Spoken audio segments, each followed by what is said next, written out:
So ito mga kasikap, pagpasensya nyo na, madilim na po talaga, no? Dito sa unang floor, ayan, nag-asintada na sila ng hollow blocks. Pangalawa, nag-aasintada din. At sa pangatlo, ayan, hindi pa naasintadahan. At dun sa pinakapangapat, yung platform na para sa pagsakay ng tren, wala pa. So dito sa bubong niya, sa kaliwa, ayan, ini-installan na ng mga bubong, hilera patungo dun. Dito sa kanan, nakikita nating wala pa, no? Yan, inaabot na po tayo ng gabi. Ayan, magandang gabi po sa lahat ng mga kasikap natin. Mapaluzon, Visayas at Mindanao. Nandito po ulit tayo sa kaban ng Meriam Defensor Avenue. At mag-update po tayo. Pahabol update tayo habang pauwi na ako, no? Dito sa North Edge sa Common Station ng MRT7. So kung makailan lang, nag-ano na sila, no? Nag-test run na ang MRT7 dito sa may Batasan. Ito po yun, no? Nag-test run na sila. So, malapit-lapit na to, mapakinabangan. Kaya eto mga kasikap, i-update ko po kayo. Bago tayo magtungo doon, unang ko po muna itong matataas na condominium, no? Dito po ito sa may Meriam Defensor Avenue. Abida Towers sa likod. Ito yung bakante na to, yung Manila Seedling Banks. Yan. Ayan yung Metro Manila Subway Contract Package 102 Quezon Avenue Station. Ayan yung building ng Napolcom na mataas sa likod. Yan, patungo ng East Avenue. At eto naman yung patungong North Avenue. So tara, let's go. Ayan, pagpasensyahan nyo na yung kuha natin. Medyo madilim na po kasi, no? Alas 6:30 na po ng gabi.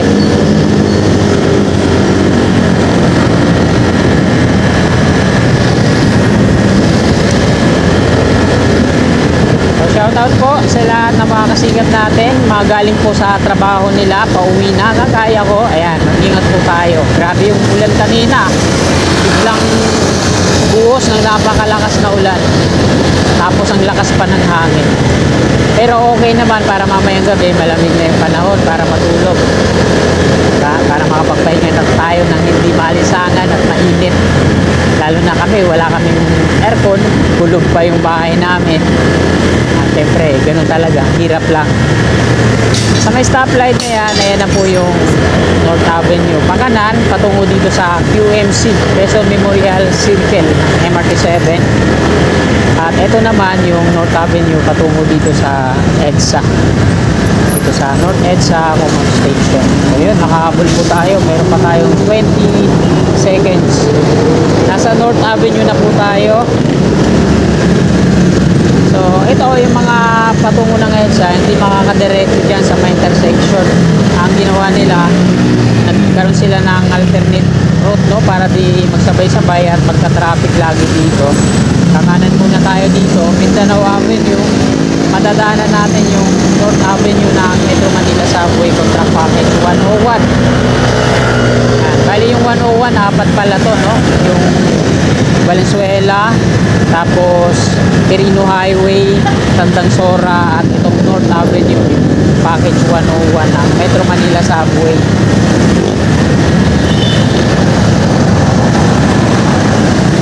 Ito, kakanan na tayo dito. Sinarado nila yan dyan, yung diretso, para hindi matraffic. So, okay din naman yung ginawa nila ang ano dito. Paraan nila. Okay din naman. Effective naman. North Avenue po ito dito sa kanan. Ayan yung gantry crane na napakalaki. Yung pambuhat nila sa mga mabibigat. Lalo na yung tunnel boring machine. Hindi ko alam kung meron na bang TBM dito o tunnel boring machine.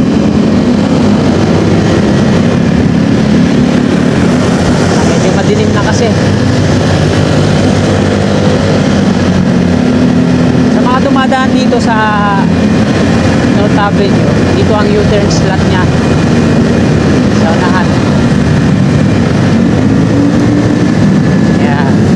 Ito po yung U-turn slot na inalaga para sa mga babalik dito sa North Avenue. So, magdandaan lang po kayo dito kasi baka bigla kayong sarguhin, sumingin sa side mirror nyo para iwas aksidente. Kung meron bang pabulusok.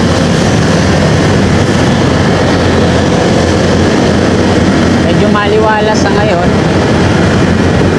Wala yung mga malalaking bus. Araw po ngayon ng Lunes mga kababayan ha. Rush hour po ngayon. At ayan, kakanan na ulit tayo dito. North Avenue. Kanan ulit tayo. Pwede naman, kahit naka red light, pwede kayo umanan. Huwag lang tatawid sa ano, papuntang sa may unahan, sa may landmark Trinoma.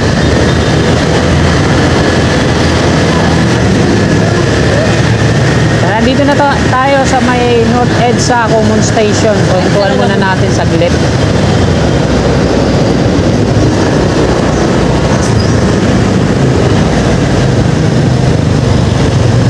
Ito mga kasikap, pagpasensya nyo na, madilim na po talaga, no? Dito sa unang floor, ayan, nag-asintada na sila ng hollow blocks. Pangalawa, nag-aasintada din. At sa pangatlo, ayan, hindi pa naasintadahan. At dun sa pinakapangapat, yung platform na para sa pagsakay ng tren, wala pa. So dito sa bubong niya, sa kaliwa, ayan, iniinstallan na ng mga bubong, hilera patungo dun. Dito sa kanan, nakikita nating wala pa, no? Maliwalas pa. So dito naman sa baba, ito yung lagay.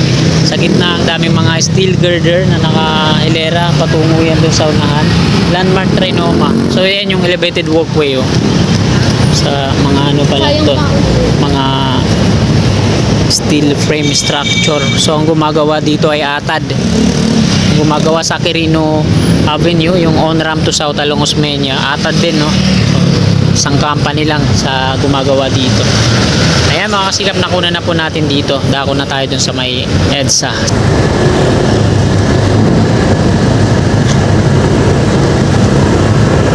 Alright.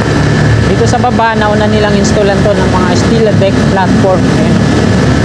Konkreto na nga ata yung unang floor nito.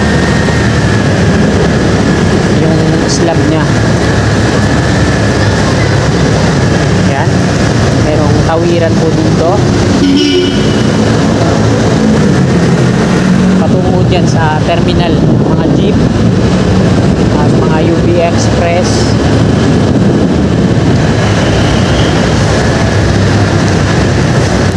Dito naman, ayan o, nag-install na sila ng mga concrete girders. Steel box girders po ang ginamit dito mga kababayan, ayon sa nakikita natin sa taas. Mga steel box girders. So dito naman sa mga steel columns na to, yung dito sa kanan, mga steel girders. So ganyan kanipis yung ini-install ng ATAD doon sa on-ramp to South along Osmeña. So yung mga steel girder na dito sa mga steel columns na to, na nakapatong dito sa mga pedestal. Tapos dito naman sa kaliwa natin, yung mayroon ng coping beam na yan, ayan yung patungo doon sa West Avenue. Nag-install na rin sila ng mga concrete girders as to type 4 yung ginamit. Mula dito sa kaliwa, yung mataas na yan, patungo sa tawid, ay balance cantilever construction ang gagawin dyan dahil sa sobrang haba ng span. So, tingnan natin. So, familiar ba sa inyo yung tulay doon sa Guadalupe ng MRT? Parang gano'n, no? Balance cantilever din. Dito na po tayo sa may SM North EDSA. Ayan, yung nagliliwanag na yan, ayan po yung concourse ng SM North EDSA mula dito sa kanan, garden, patungo dito sa Save More sa kaliwa naman. Ganito kaganda yung concourse. Ayan, ang daming mga LED na light. Tapos yung sa kaliwa naman, ayan yung stasyon ng P2P. So baka may mag-comment na naman na hindi daw ito P2P bus. So nag-ano na ako niya, na-send ng link sa kanya na wala daw P2P bus dito sa EDSA. Pero di niya alam na P2P bus lang daw ay dito sa may Baliwag, sa Bulacan. Nandito daw sa EDSA, hindi daw P2P bus yan. Pero nag-send na ako sa kanya ng link na P2P bus din ito dito sa EDSA mula Monumento hanggang MOA, point to point. Kaya nga ako lang daw yung vlogger na nagsasabing P2P bus daw yan, kahit sa carousel daw yan.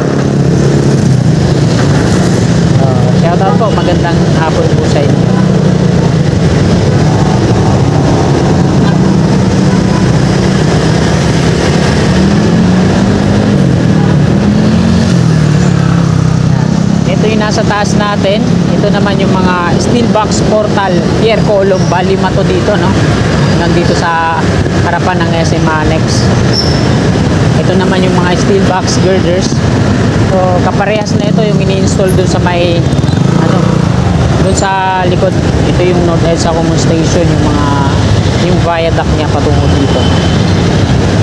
Steel box girders din yung ginamit. So tabayanan nyo mga kasikap dahil paliliparan natin yan pag may panahon tayo. Ngayon kasi wala pa tayong time. Papalipad tayo ng drone dyan para may aerial view tayo.